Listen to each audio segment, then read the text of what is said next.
vamos a hablar del juego. Hace un tiempo ya dijimos que muchos nos sorprendimos, ¿no? Hay tantas cosas y esto también fue motivo de polémica. Se mantienen cerradas tantas cosas, hay limitaciones para tantas cosas, sin embargo, el juego, los casinos, ¿no? Nuevamente habilitados, con todo lo que eso implica. Pero bueno, hay que recaudar. El tema es qué pasa con aquellas personas que son ludópatas, que tienen adicción al juego. ¿Qué ha pasado con toda esa gente durante la pandemia y ahora que la cosa se reabrió?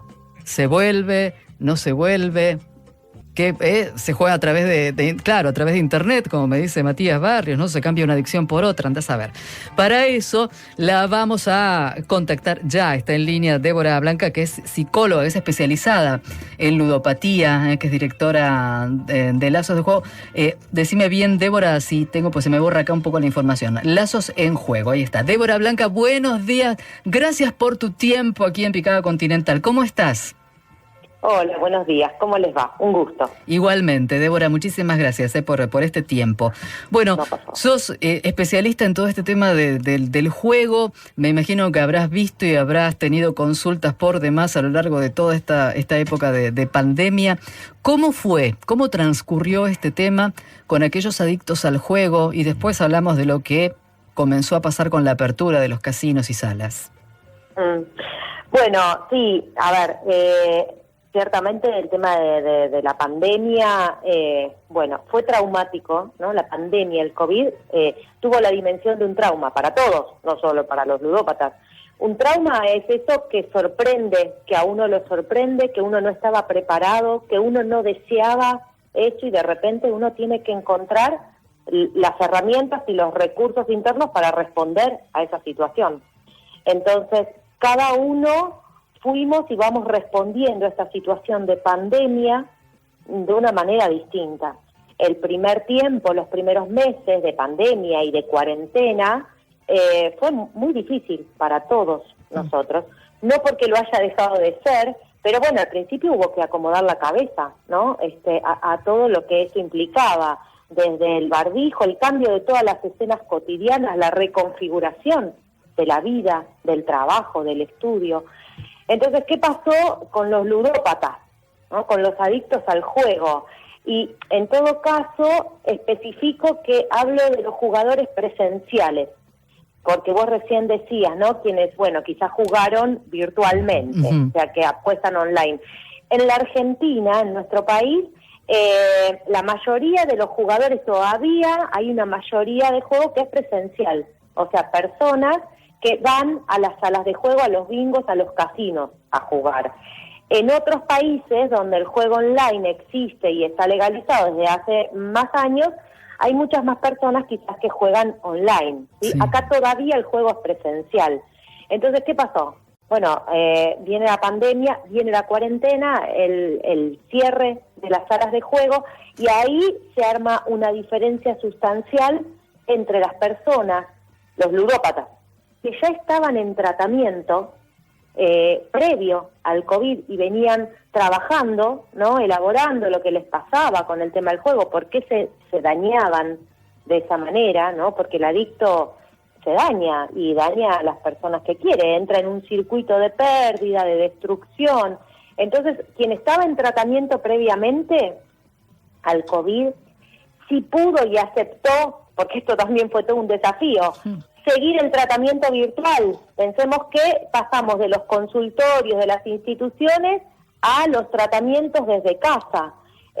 Y si pudieron continuar, bueno, el primer tiempo quizás fue complicado, pero después pudieron reacomodarse, ¿no? Distinto es los adictos que estaban sin tratamiento y que tuvieron que dejar de ir a jugar. Digo, tuvieron que dejar de ir a jugar porque la abstinencia fue forzada, o sea, cerraron las puertas de la sala de juego y no pudieron volver a entrar. Entonces, ¿dónde pusieron todo eso que descargan en el juego? ¿Dónde?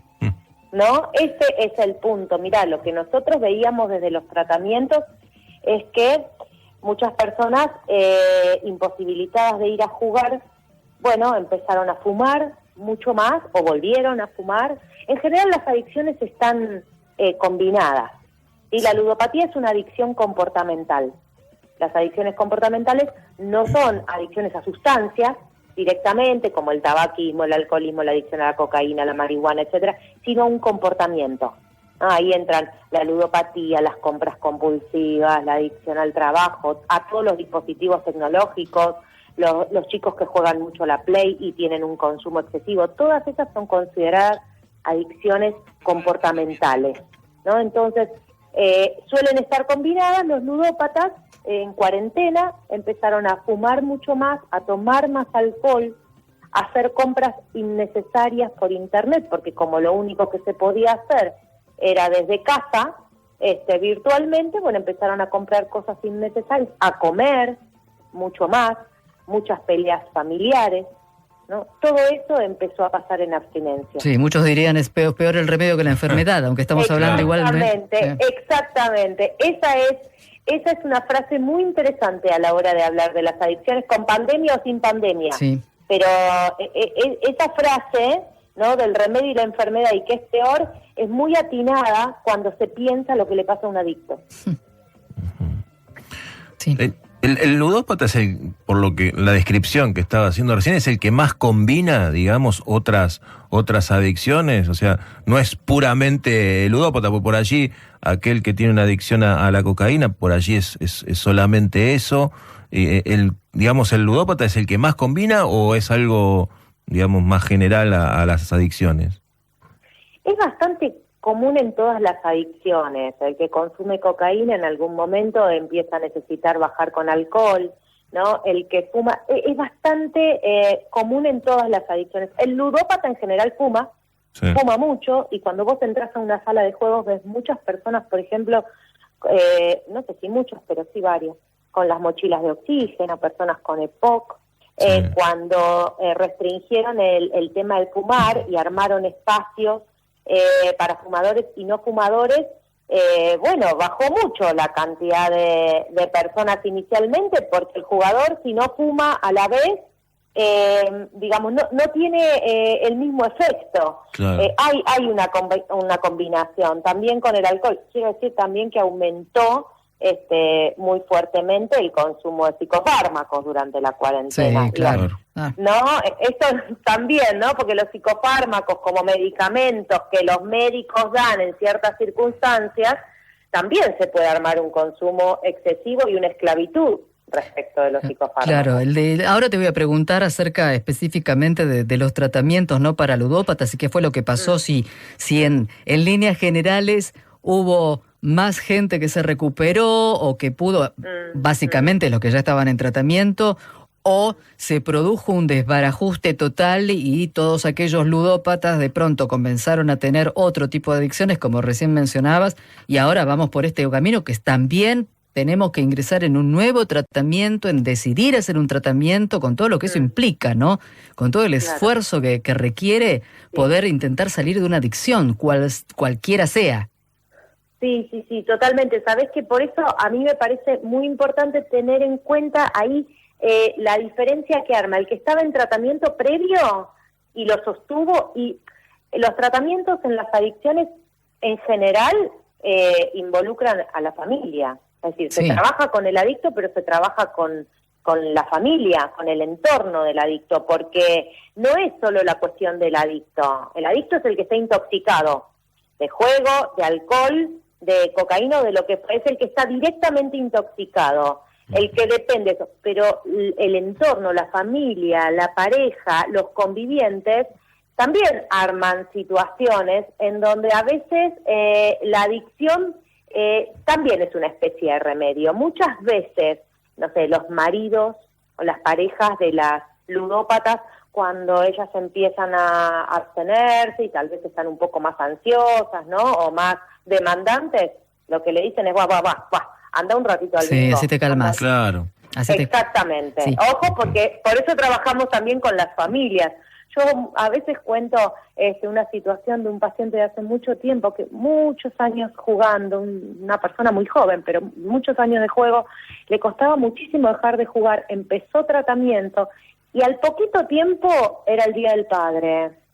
Y cuando volvió, ¿no? Después del Día del Padre a la sesión, lo que me comenta muy sorprendido es que la esposa le regaló una remera con las cartas del póker. No. Ah, bueno. Sí, es decir, una remera, el diseño, bueno, estas cosas, estas cosas pasan. No, Por terrible. eso trabajamos con las familias, y esto es muy importante, porque en general se demoniza al adicto, ¿no? Parece Sí. que el tema es el adicto, la familia. Sin embargo, bueno, son familias donde pasan muchas cosas que son imprescindibles a trabajar con un terapeuta.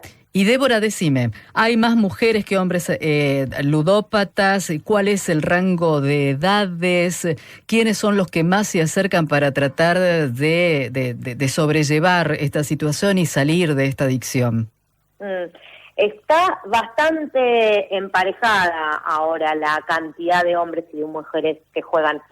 Hace algunas décadas atrás, el juego era del hombre. Era, pensemos, y si más de varias décadas atrás, pensemos en las películas en blanco y negro que mostraban el casino, eran hombres. Sí. Hombres, además, que iban muy bien vestidos, que pertenecían, ¿no?, a cierta clase social. Y las mujeres que estaban en los casinos, en esas películas, o eran prostitutas, o eran las amantes, ¿sí? El juego era una actividad vedada para la mujer. Sí. Con el paso del tiempo y el imperativo del consumo, o sea, nos empujan a consumir, hace bastante tiempo que nos empujan a consumir todo, lo que sea, tenemos que consumir para existir, el juego entra también como una actividad de consumo y las mujeres empiezan a consumir también juego. Quiero decir algo que es importante, no todo el que juega es ludópata. Establecer esta diferencia, ¿no? Sí. Así como no todo el que toma alcohol es alcohólico, Claro. se puede tomar socialmente, también se puede jugar socialmente, no todo el que va al bingo o al casino es ludópata. Ludópata es alguien que armó un vínculo tóxico con el juego. Hay muchas mujeres que en los últimos años largos han armado un vínculo tóxico con el juego, mujeres que muchas veces están solas. Esto lo dicen ellas, da vergüenza. Por suerte estamos en un momento histórico en que las mujeres estamos empezando a cambiar, ¿no?, ciertos imperativos, pero da vergüenza a una mujer quizá ir al cine sola, o al teatro sola, o a un restaurante sola. En cambio al bingo no, Claro. Claro. porque ahí nadie mira a nadie. Entonces hay muchas mujeres que juegan, pero sin embargo la mujer sigue cargando con una condena moral, social, ¿no? Digo, no es lo mismo una mujer que juega que un hombre que juega. Menos aún si es madre. Una madre ludópata que deja a los hijos y se va a jugar es mucho peor vista que un padre, que el padre de esos mismos hijos. Esto sigue sucediendo, ¿sí? Pero está bastante parejo en hombres y en mujeres. Sí hay juegos que son más femeninos. La máquina tragamonedas suele ser un juego más elegido por la mujer. Sí, claro. La ruleta, el póker es un juego más elegido por los hombres. Y el bingo, los cartones, ahí es un espacio de encuentro para la gente grande, muy grande, que también es otro tema. La gente grande que está sola y va a matar el tiempo, como lo dicen ellos, al bingo. Por eso fue muy muy duro el tema de la cuarentena, de la pandemia, ¿sí? Para estas personas que el único momento en que se sentían vivas o se sienten vivas, dicho por ellos, es mientras están jugando. Claro, vos tenés muchos pacientes, gente, me refiero a gente mayor, esta que va a matar el tiempo, como lo referís, ¿no? Y ¿de qué manera transitaron también ellos todo este tiempo? Porque la depresión, a lo mejor hay gente que no atinó a cambiar de mal hábito, pero entró en una depresión profunda después por la falta de sociabilización, ¿no? De este momento de encuentro. ¿Qué pasa con toda esa gente que son miles y de los cuales no se habla mucho tampoco? Claro, totalmente. Bueno, hay muchas personas grandes que juegan. Vos entras a una sala de juegos, en los barrios hay muchísima gente grande que juega y que es el único momento en que socializa, porque muchos de ellos son viudas, con los hijos grandes, viven solos y no han podido rearmar su vida. A ver, en general, o sea, les pasaron y les pasan cosas que nos van a pasar a todos, ¿no? Según la edad que tenemos, en algún momento los hijos crecen, se van. Lo que pasa es que según la vida que uno fue armando, cuando te vas quedando más sola y con menos posibilidades, bueno, ¿qué haces? ¿No? ¿Te vas al cine, te encontrás con amigos o vas a un bingo? No, yo los domingos a la mañana suelo andar en bicicleta y paso por el hipódromo, que es la meca de las máquinas, y ahí es muy impresionante, un día como hoy de sol, ¿no? Yo voy pasando en bici y vos ves toda la gente que entra, ¿no? A las 10 de la mañana un domingo al hipódromo. 4.500 maquinitas ahí, lo estuvimos averiguando hace un rato, sí. Exactamente. Entonces, ¿cómo fue y cómo es el tema de la pandemia? La gente grande que vive sola, bueno, la han pasado, la verdad es que muy mal, y la pasan muy mal, porque si vos tenés con quién hablar al lado tuyo, te lleves más o menos como te lleves, pero por lo menos tenés con quién hablar, pero las personas solas, que además quizá no manejan la tecnología como alguien más joven, ¿no? Claro. Entonces, ha sido realmente muy duro, y cuando vos decías de la depresión, hay algo que es muy importante en las adicciones, cuando hablábamos del remedio y la enfermedad. La adicción es una especie de remedio, entre comillas, que arma una persona frente a algo que le pasa y que no lo soporta, ¿no? La enfermedad es algo que queda tapada por la adicción. La enfermedad puede ser una depresión profunda, puede ser un trastorno de ansiedad, ataques de pánico, una melancolización. Hay toda una gama de patologías que en general subyacen a una adicción. Y también puede ocurrir, Débora, que un hecho en particular, en algún momento de la vida de todos estos que mencionaste, haga que vos comiences a fumar, comiences a jugar, comiences a beber, y que de ahí se convierta en un hábito que se transforma en adicción. Y estamos hablando de un hecho que lo generó, pero no de algo crónico y constante en tu vida. Siempre. Esto que decís es muy importante. Siempre hay algo en una primera entrevista con alguien que se acerca con un problema de adicción. Siempre se le pregunta, o por lo menos yo le pregunto, si recuerda que le haya pasado algo, ¿sí?, antes de empezar a jugar patológicamente, porque quizás jugaba socialmente, ¿sí? Pero el tema es cuándo empezó a lastimarse con el juego, cuándo el juego empezó a formar esta especie de distracción poderosa que no puede soportar estar sin eso. Bueno, siempre es después de una situación en la ludopatía de pérdida. El ludópata es un perdedor. El jugador compulsivo necesita perder en el juego. Se va solamente cuando perdió todo. Claro. Esa es una diferencia con el jugador social, ¿sí? El ludópata se va del bingo cuando perdió todo, no se va antes. Y si ganó, porque muchas veces ganan, y ganan mucho, pero si ganó, vuelve enseguida para perder todo. Claro. No soporta ganar, necesita perder. ¿Para qué? Para volver a jugar. Porque en realidad la adicción es con el juego, no con la guita, no es por la plata, claro, es el juego. Entonces son personas que cuando empiezan a hablar, en general perdieron algo, ¿sí?, o alguien, porque alguien muy querido se murió y no pudieron aceptar la muerte.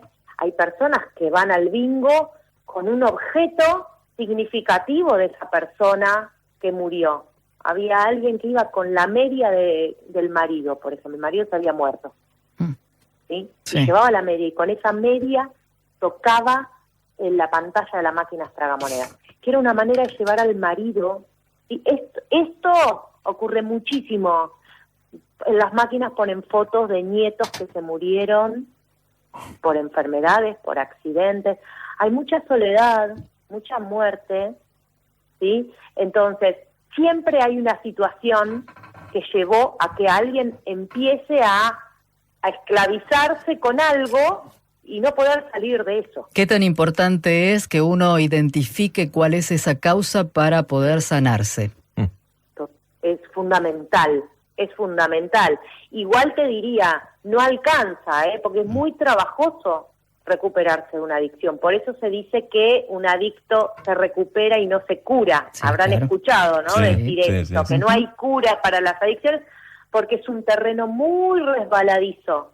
Es decir, ¿viste? Los fumadores, por ejemplo, quizás personas que 10 años estuvieron sin fumar, 15, y de repente no saben cómo, se encuentran con otro cigarrillo en la mano y dicen, ¿cuándo agarré ese cigarrillo? Claro. Entonces, es muy trabajoso, y aunque a veces sepan que a partir de la muerte del marido o de la pérdida de ese trabajo o de una desilusión muy fuerte o de una traición, de lo que fuere, empezaron a jugar, aunque puedan ubicar ahí la causa, no es suficiente para que se recuperen. Hay que trabajar mucho, hay que trabajar con la familia, y el tema de la abstinencia es muy importante. ¿Qué hizo la cuarentena? Que fue una abstinencia obligada para los jugadores. Y para muchos fue un alivio saber que las salas de juego estaban cerradas. Fue un alivio, porque sabían que aunque les agarrara el impulso de ir, no iban a poder, ¿no? Entonces, con la reapertura de las salas de juego, esto que ustedes decían al principio, bueno, ¿qué pasó? Y bueno, con los pacientes que venían trabajando en tratamientos, la verdad es que muchos no se están acordando de ir a jugar, ya no les interesa, empezaron a encontrar otro sentido a la vida. Hay algunos que empiezan a coquetear con el juego, empiezan a fantasear, quizá todavía no fueron, pero empiezan a incluirlos en los sueños, y algunos están teniendo recaídas. Hay personas que sí, están volviendo a jugar. Difícil. Débora, para aquellos que quieran conocer más tu trabajo o ponerse en contacto con vos o saber de qué hablas y bueno, y seguramente sentirse muchos tal vez identificados y que se abra una puertita para un buen camino futuro, ¿cómo pueden hacer? www.deborablanca.com es mi web, ahí van a encontrar bastante material, y si quieren videos, yo suelo hacer videos cortos, más informativos, de divulgación, por YouTube, Débora Blanca. Solamente esto, como en general son los familiares los que piden ayuda en todas las adicciones, porque el adicto no reconoce que tiene un problema, y es el familiar, que los familiares sepan que aunque el adicto no quiera empezar tratamiento, que ellos pidan ayuda, empezar a trabajar con quien esté dispuesto. Esto es muy importante, son maneras distintas de ir acercando a esa persona al tratamiento. Perfecto, claro, que se empiece por lo que rodea como para después llegar al núcleo de la cuestión. Son claves. Tal cual, sí. Bien, muchísimas gracias, Débora, por todo esto, por tu tiempo, que tengas un excelente día y bueno, y un gran año. Bueno, muchísimas gracias a ustedes, un saludo grande. Un gusto. Abrazo. Bueno, Débora Blanca, ahí la tenían para hablar un poco de esto, de algunas de las consecuencias, Dolorosas, de la dolorosas. pandemia. Sí, bueno, son problemas de siempre que van resurgiendo ahora con otros matices y con otros colores.